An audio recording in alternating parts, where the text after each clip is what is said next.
and I staggered in that direction. Destruction! Pinky had overturned the garbage can and was rooting in it happily as she pushed it crashing around the kitchen. Elmo stumbled by me, holding out a leather leash. "Come on, Pinky, be good little swine!" Pinky had other ideas. She drove the bin around the kitchen, crashing into the walls, knocking over the table, squealing like a siren with Elmo in hot pursuit. He eventually cornered her, dragged her out by the hind leg, wrestled her to a fall, at full scream, and finally got the leash on her. Garbage covered the floor, mixed with broken crockery. As I looked down, horrified, I saw that I was still holding my brimming glass. I drained it, and my coughing joined the angry squeals. "Sure nice to see you, Jim. Mighty fine place you got here." I stumbled from the room, aiming for the bourbon bottle. Elmo and companion followed me with grunting companionship. I poured myself a drink with shaking hand, so shocked by this encounter that I actually filled a glass for him. He glugged it down and smacked his lips, then held out his empty glass. I sealed the bottle. That single drink probably cost more than he earned in a year from his porcuswinery. I sipped at my own while his bucolic voice washed over me with stunning boredom. "Seems there's been a kind of interplanetary secession out our way. Futures in porcuswine shares is drying up." "With good reason," I muttered to myself, and drank deep. "Then little Abner diGriz, your 48 cousin on your papa's side, said he saw you on the TV, he did.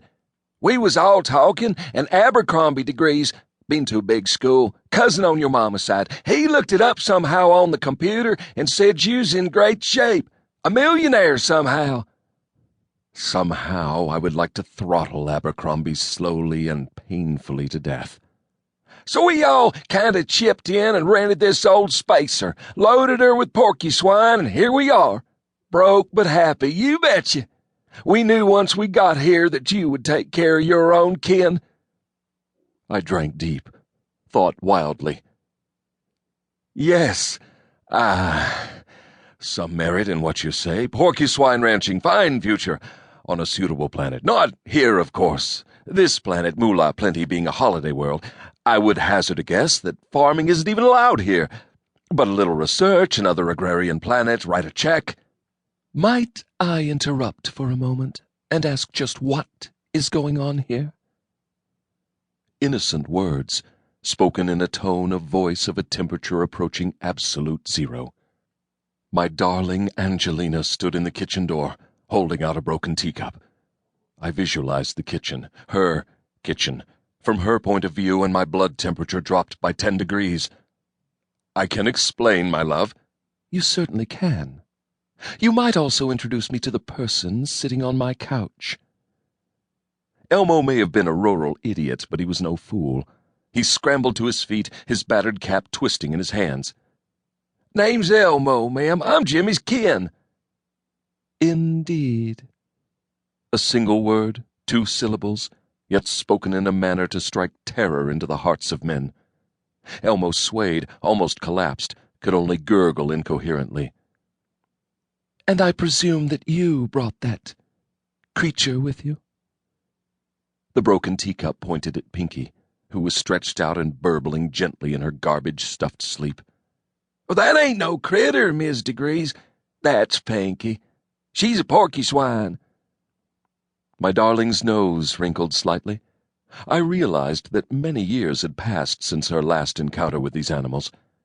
Elmo babbled on. "From my home planet, you understand, a cross between wild pigs and porcupines. Bred there to defend the first settlers against the terrible native animals.